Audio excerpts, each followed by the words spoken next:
Nel 1997 5 miliardi di persone moriranno a causa di un virus. I sopravvissuti abbandoneranno la superficie del pianeta e gli animali domineranno ancora una volta il mondo. Ad inizio film sentiamo un colpo di pistola e attraverso gli occhi di un bambino vediamo un uomo casciarsi a terra e una donna correre verso di lui. Nella scena dopo, James Cole si risveglia dal suo sogno all'interno di una prigione. Il suo vicino di cella José lo informa che hanno appena annunciato i nuovi volontari e tra questi c'è anche lui. Cole è preoccupato perché sa che la maggior parte dei prigionieri non fa ritorno dal lavoro di volontariato. Poco dopo la sua gabbia si apre e un gancio lo estrae fuori. Cole viene trasportato in un'altra stanza dove si equipaggia con una speciale tuta protettiva e successivamente viene spedito in superficie. Una volta fuori vediamo che la città in cui si trova sembra essere completamente deserta. Mentre raccoglie esemplari di vita da riportare indietro, trova un vecchio cartello con la scritta "Ce l'abbiamo fatta" e il disegno di una scimmia con il numero 12 in testa.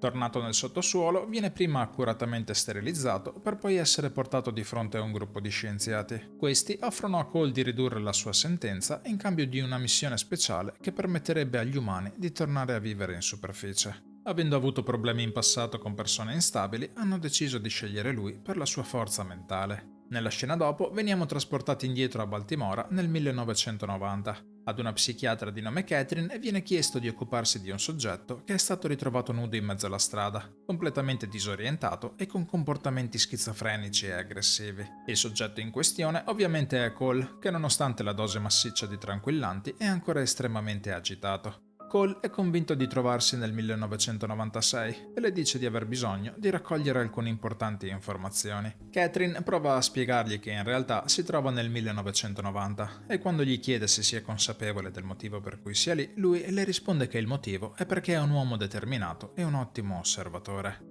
Cole viene portato in un ospedale psichiatrico. Qui conosce uno dei pazienti di nome Jeffrey Goins, che prendendolo subito in simpatia gli fa da cicerone spiegandogli come funzionano le cose lì dentro. Presto viene interrogato dai dottori dell'ospedale, curiosi di capire meglio il suo problema. Lui racconta che tra il 1996 e il 97 5 miliardi di persone moriranno a causa di un virus, ma ovviamente nessuno di loro gli crede. Cole insiste che lo lasciino chiamare gli scienziati del futuro affinché lo possano aiutare. Quando gli concedono la telefonata, però, si rende conto che trovandosi nel 1990 il numero che gli avevano fornito non è ancora attivo. Per qualche istante si rivede il sogno iniziale con qualche particolare in più e poco dopo si risveglia nel dormitorio dell'ospedale. Jeffrey gli dice di sapere come fuggire da quel posto, ma nel tentativo di spiegarglielo si fa prendere dall'eccitazione, attirando l'attenzione del personale. Il giorno seguente Jeffrey va a sedersi vicino a lui. Guardando degli esperimenti sugli animali alla TV, Cole dice che forse la razza umana merita veramente di essere spazzata via, e Jeffrey gli risponde che è una grande idea. Più tardi gli fa vedere di essere riuscito a rubare una chiave. Cole, imbottito di sedativi, appare tutt'altro che lucido, ma Jeffrey gliela dà comunque. Poco dopo inizia a creare scompiglio in modo da agitare gli altri malati e distrarre il personale dell'ospedale. Con un po' di difficoltà, Cole si allontana dalla stanza e riesce ad uscire senza farsi notare. Tuttavia non riesce a fuggire dall'edificio e nel giro di poco tempo viene ritrovato. Nonostante provi ad opporre resistenza, alla fine viene sottomesso, legato ad un letto e portato dentro ad una stanza in isolamento. Mentre Catherine viene rimproverata per non aver preso le giuste precauzioni con Cole, un infermiere gli avvisa che c'è un nuovo problema. Nonostante sia stato sedato e legato, il paziente è scomparso dalla sua stanza. Ancora una volta si rivede il sogno. Lo stesso bambino di prima osserva un uomo mentre scappa dalla polizia e quando si volta verso di lui riconosciamo che quell'uomo è Jeffrey. Cole ora si risveglia nel suo presente. Gli scienziati gli fanno ascoltare una registrazione di una chiamata che li informa riguardo il covo segreto delle 12 scimmie. Chiedono a Cole se sia stato lui ad effettuare la telefonata, ma Cole dice di non aver fatto nessuna chiamata, in quanto a causa di un errore è stato spedito nell'anno sbagliato. Mostrandogli delle diapositive, gli chiedono se riconosca qualcosa o qualcuno, e vedendo quelle immagini, Cole riconosce Jeffrey. Successivamente gli viene proposta l'opportunità di riprovare a tornare indietro nel tempo per ottenere informazioni sulle origini del virus. Cole accetta e questa volta vediamo tutto il team di scienziati che assiste alla procedura per il viaggio. Dopo avergli dato una serie di consigli, lo informano che la sua destinazione è il terzo quarto del 1996. Purtroppo per lui, l'anno è ancora una volta quello sbagliato e si ritrova su un campo di battaglia durante la Prima Guerra Mondiale. Qui riconosce il suo vicino di cella José, ma prima di riuscire a parlargli viene colpito da un proiettile alla gamba. Un attimo dopo viene finalmente catapultato nel novembre del 96. Catherine sta tenendo una presentazione del suo nuovo libro riguardo tutte le persone che nel corso della storia hanno fatto previsioni riguardo la fine dell'umanità. A fine serata, mentre firma alcune copie, incontra il dottor Peters, che le fa i complimenti per il libro e le dice che secondo lui il pianeta non sopravviverà agli eccessi dell'umanità. Quando più tardi si dirige alla macchina, viene rapita da un uomo che la costringe a guidare fino a Filadelfia. Catherine riconosce presto che è James Cole, il paziente fuggito dall'ospedale 6 anni prima. Gli chiede per quale motivo voglia allontanarsi così tanto da Baltimora e lui le risponde di essere convinto che i responsabili della catastrofe non siano lì ma a Filadelfia.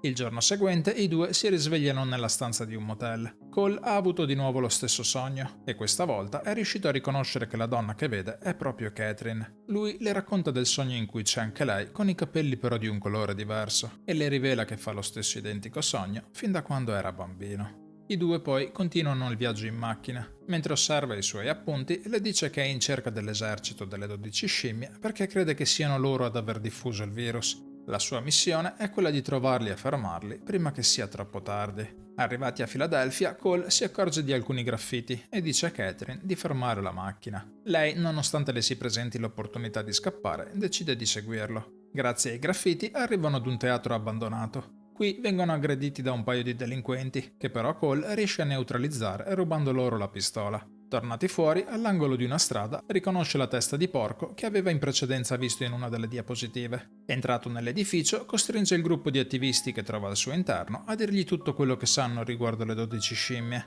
Scopre non solo che Jeffrey è il fondatore dell'esercito, ma anche che suo padre, il dottor Leland Goins, è un famoso virologo. Cole e Catherine si rimettono in macchina per andare a fargli visita e durante il tragitto fanno una sosta per curare la ferita di Cole. Catherine sembra notare qualcosa di strano riguardo la pallottola.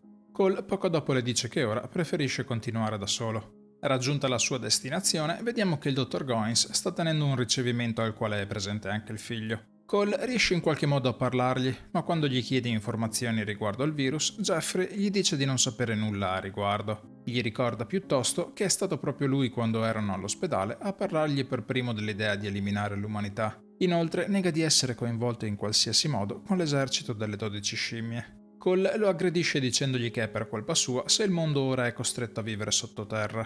Le guardie di sicurezza vanno velocemente in aiuto di Jeffrey e Cole in qualche modo riesce a fuggire. Tornato alla macchina, apre il baule nel quale aveva messo Catherine.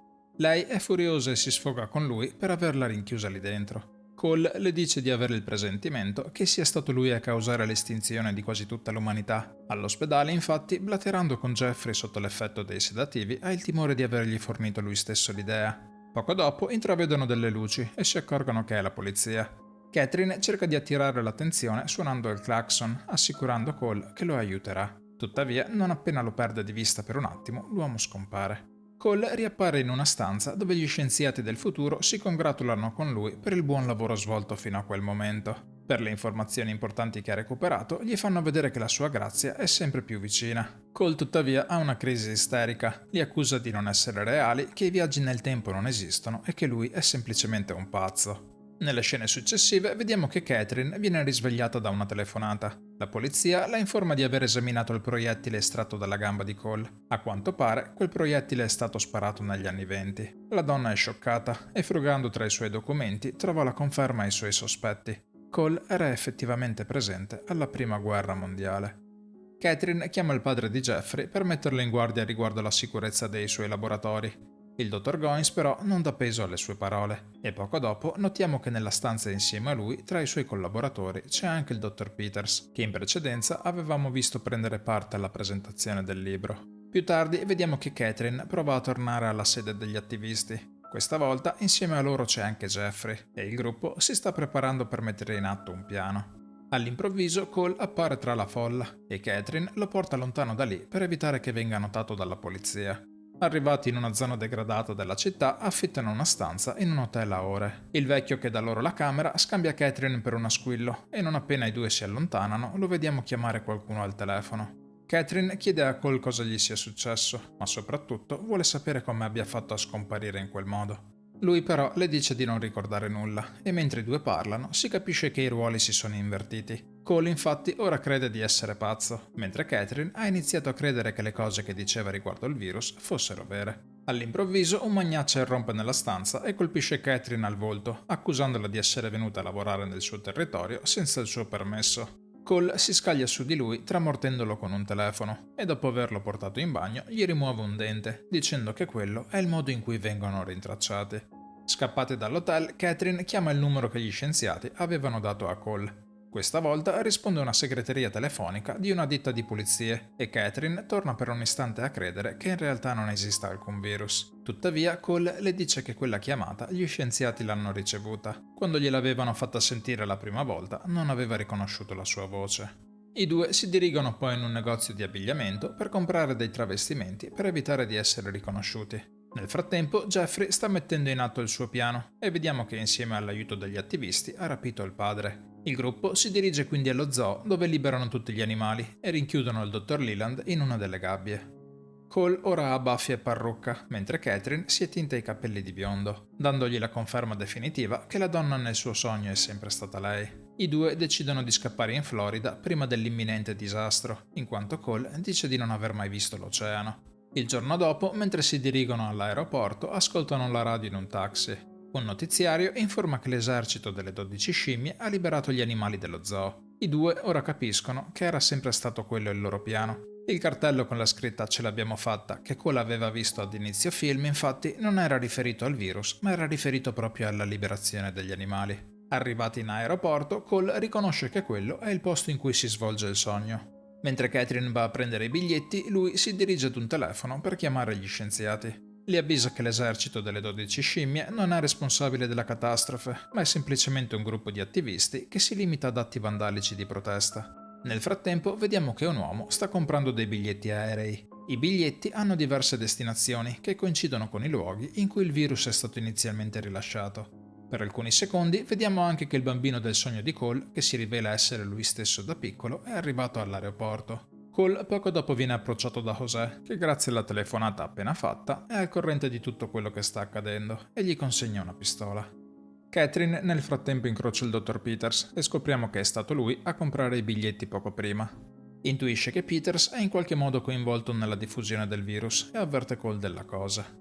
Passando attraverso i controlli di sicurezza, prima di imbarcarsi, il virologo viene fermato e gli viene chiesto di aprire la sua valigetta. Peters assicura il personale di avere il permesso di trasportare campioni biologici, campioni che a quanto pare risultano invisibili ad occhio nudo e privi di odore. Catherine e Cole provano a raggiungerlo, ma vengono bloccati per non aver rispettato la fila. Catherine nota che Peters si sta per imbarcare e prova ad avvisare la sicurezza pregando di fermarlo. Cole si lancia attraverso il metal detector con in pugno la pistola. Tuttavia, la polizia vede tutta la scena e prima che Cole possa sparare, viene colpito da uno degli agenti. Catherine prova in qualche modo a tamponare la ferita, ma purtroppo per lui non c'è più niente da fare. Il piccolo Cole assiste a tutta la scena, inconsapevole di aver appena visto la propria morte.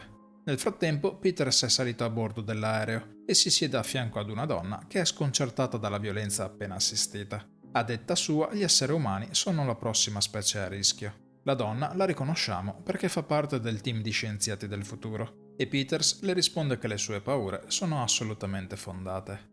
Nella scena finale vediamo che il piccolo Cole, allontanandosi dall'aeroporto con i genitori, osserva l'aereo che adesso è in volo.